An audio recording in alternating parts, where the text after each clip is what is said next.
Hello everyone. आज हम बात करेंगे कक्षा 10वीं प्रश्नावली 8.1 त्रिकोणमिति की, जिसमें त्रिकोणमिति के बारे में हम थोड़ी बताएंगे। त्रिकोणमिति में त्रिभुज की भुजाओं और कोणों के बीच के संबंधों का अध्ययन किया जाता है।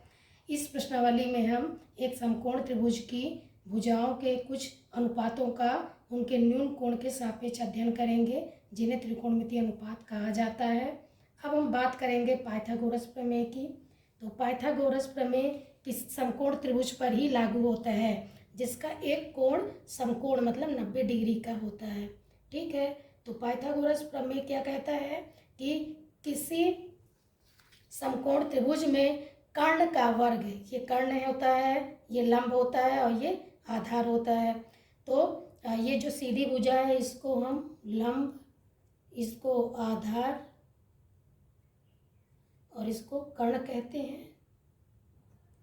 तो पाइथागोरस कर्ण का वर्ग शेष अन्य दो भुजाओं लंब और आधार के वर्गों के योग के बराबर होता है।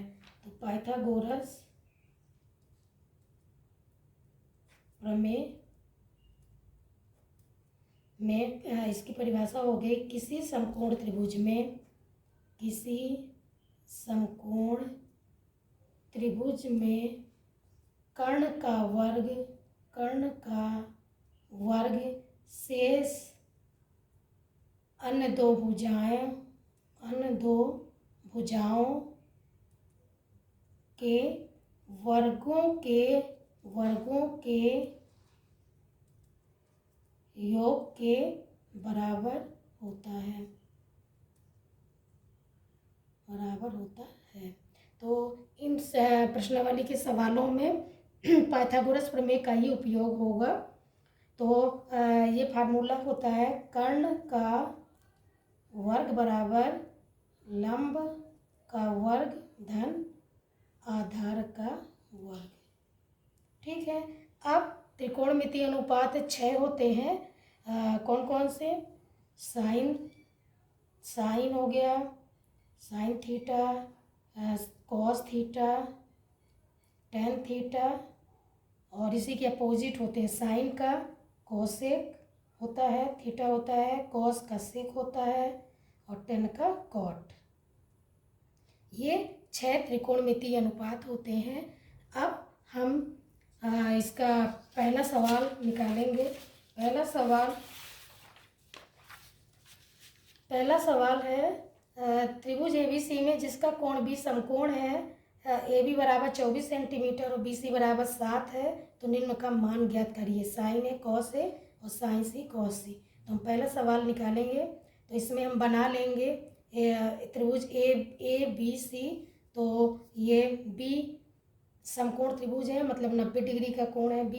तो AB बराबर 24 सेंटीमीटर, ये AB की वैल्यू है, और BC बराबर 7 सेंटीमीटर। अब हमें ये कर्ण निकालना पड़ेगा। तो अभी हमने पढ़ा है कि क्या फार्मूला होता है, कर्ण का वर्ग बराबर लंब का वर्ग धन आधार का वर्ग। अब कर्ण हमें निकालना है। लंब क्या दिया है? 7 दिया है, तो ये 7 का वर्ग हो जाएगा, धन आधार 24 है तो 24 का वर्ग। अब 7 का वर्ग मतलब 7 का गुणा 2 बार, मतलब 7 गुणा 7, तो 7 सत्ता 49 हो गया, धन 24 में 24 का गुणा करेंगे तो 576 हो जाएगा। तो ये कर्ण का वर्ग बराबर, अब कर्ण का वर्ग बराबर इन दोनों को जोड़ेंगे तो 625 हो जाएगा। अब कर्ण बराबर हमें निकालना है, कर्ण बराबर √625 बराबर हो जाएगा, कर्ण ही बराबर 625 का हम वर्गमूल लेंगे तो ये +-25 आ जाएगा। अब कर्ण की वैल्यू हमें पता चल गई। अब साइन की वैल्यू होती है लंब बटे कर्ण, साइन है बराबर लंब बटे कर्ण।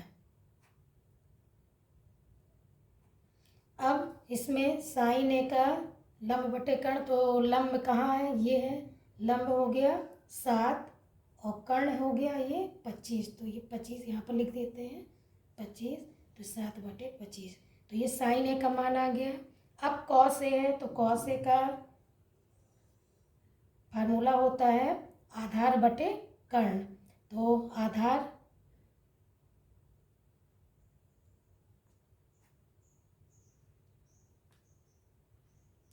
क्या है यहाँ पर 24 और कर्ण क्या है 25, तो ये कॉस ए की वैल्यू हो गई।